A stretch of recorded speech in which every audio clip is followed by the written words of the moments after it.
Okay, everyone, this is my spoiler review of X-Men, the animated series, Season 2, Episode 1, Till Death Do Us Part, Part 1. This originally came out October 23rd, 1993. Make sure to subscribe to this channel. It is going to be everything X-Men. I am coming out with a video every single day. It helps me in so many ways, and if you're a huge X-Men fan, you're not going to regret it, so hit that sub button. So we had the cliffhanger last season in the finale that Cyclops proposed to Jean Grey, and now we're seeing they are getting married. And it's great opening because you have Wolverine pissed off about this in a wedding suit in the danger room, just practicing against holograms of Cyclops and even a Sentinel that has Cyclops' power. It's a great cut back and forth with something so happy and peaceful with the wedding, and you have Wolverine who's really hurt by this. And I just also love seeing the X-Men as bridesmaids and groomsmen. I thought that was great. And it's really cool reveal right from the start that the Reverend is Morph. So Morph is alive. He did not die, but he is an evil Morph we're seeing when we first see him back. Also being established in this episode is the Friends of Humanity. So we see that somebody, a mystery figure who is clearly a part of this movement, dresses up as a mutant, setting up this scene where Kelly is clearing Beast's name officially as president, and they're pissed about this. We meet this character, Creed, and they show the scene where they have the costume mutant come in, and he's like, "You were elected to protect us from mutants, mutant lover." So this whole storyline with the Friends of Humanity is very timely. It holds up today. Just seeing how certain people react to their leader changing philosophy and trying to treat marginalized groups better, and they don't like it. Now, back with the X-Men, we see that Jean shows up to Wolverine in her wedding dress, and Wolverine is completely shirtless now from all the fighting he's doing against these holograms. And she's like, "We missed you at the wedding." And he's like, "I'm sorry, I couldn't be there." And then he says, "Jean, I still," and you wonder what he's about to say to her there, probably open up about his feelings again. And she's like, "I have to go. Scott and I have to catch a plane." So you really feel for Wolverine here. But I'm happy they addressed this right away, because the minute they showed last season that Cyclops was proposing to Jean, I was just wondering what Wolverine was going to think of this. So I'm happy they're showing that. Now, back with Morph, we see he's tossing and turning in bed, and this is normal Morph, and he's like, "No, they're my friends. I don't want to hurt them." And then he's like, "But why did they abandon me? Why did they leave me to die?" So it's really cool seeing this connected to the incident from episode 1 in the past, where Cyclops had ordered the X-Men to leave, and that left Beast and Morph behind. They thought Morph was dead. Turns out he's not. He was still alive, and he woke up to Mr. Sinister. And Mr. Sinister says, "You will destroy them all." So right from that, you can get that he's brainwashing Morph, taking advantage of Morph for his own needs. And that's what's clicking into Morph through this episode. He's fighting that. Already, it's cool seeing him turn into Storm, Wolverine, Cyclops in this moment. And he's like, "What is making me do this?" And again, you put two and two together and know it's Mr. Sinister. But with this Friends of Humanity group, this other threat, they're harming mutants in the street now. It's showing you a clothing shop that says, "We serve mutants," and then a grenade shows up. Then they have community hall, and it says, "Mutants are welcome," and they shoot it down. Just a story that holds up really well. Shows you all the times people have been marginalized and people who want to stop progress and treating people with equality. This is really one of those moments where X-Men really shines. And you even see that the Morlocks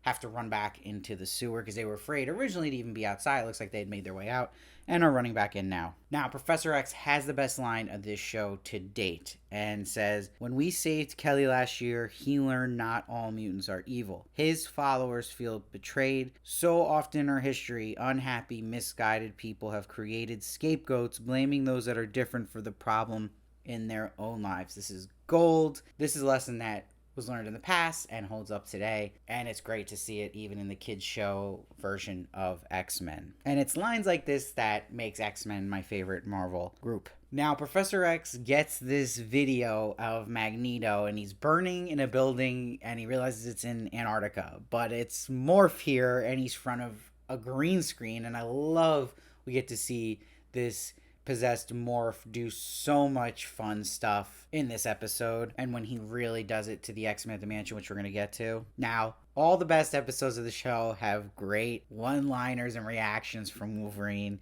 and that continues here. So Beast has a fan at the pub, and she's like, "You know the president?" And Gambit's like, "They're like brothers, Petit." And Wolverine goes, "Yeah, I noticed a resemblance. So good." And then when the Friends of Humanity shows up, Beast grabs one of their guns. They're clearly framing him here. You see Creed with the cameraman. They're also frame him when he's picking up the car. And I also love to see in this action sequence just having Beast in an action sequence because he was sidelined most of last season. And I love seeing Gambit use his bow staff for the first time here in full effect. And Beast goes, "Might we not profit from their example and depart? A crime scene is no place for a recent recipient of a presidential pardon."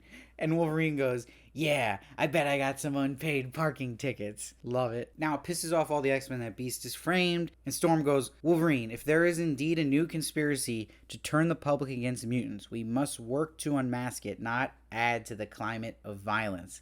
And Wolverine goes, "Climates are your department, Storm. Unmasking is mine." You can't beat these lines for Wolverine. It's like he's spoiled with riches with the writing they give him. And then Morph sees Wolverine leaving and he goes, "Even Wolverine's Jeep sounds angry." I died at that. So like I had mentioned before, Morph really gets to shine here and does a lot of fun stuff turning all these X-Men at the mansion. He becomes Rogue and he seduces Gambit and touches Gambit to make it think it's safe for her to touch him, to set him up to go to the real Rogue and her to absorb his power. So that was really clever. And then as Storm, he sends Jubilee to a mutant halfway house and he's sending them all to a trap.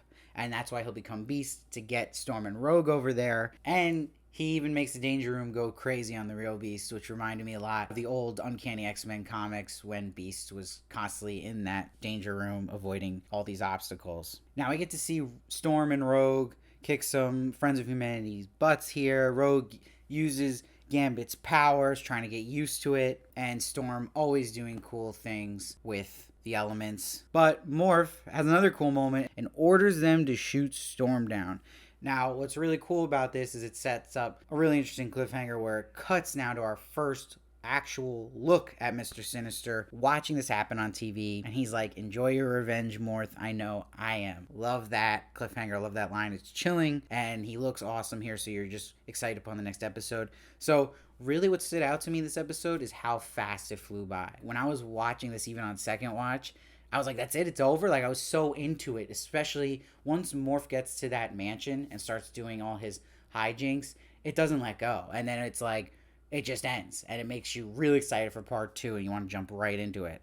I actually felt like a kid again watching a Saturday morning cartoon on this one, so I thought this was a great opener and one of my favorite episodes so far. I will say, though, I'm a little upset they changed the end credits from season one. I miss those 3D models and explaining what each X-Man does. I wish they did that again and added more characters in. But can't get everything you want when you watch something like this. But again, this episode was really strong to me and had that amazing line by Professor X about what evil people do and why they do it, and insecurities, and it's so timely still today. So this episode, out of all the episodes, holds up the most so far. It's strong, and it just blows you away that's even a kid show, because this is all stuff that adults would really enjoy thematically as well, and they keep true to that.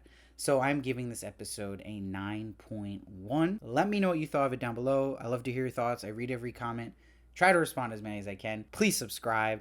This is a new channel, so I need all the help I can get. I promise you I'll be doing an X-Men video every single day that you are going to like, and I'll see you next time.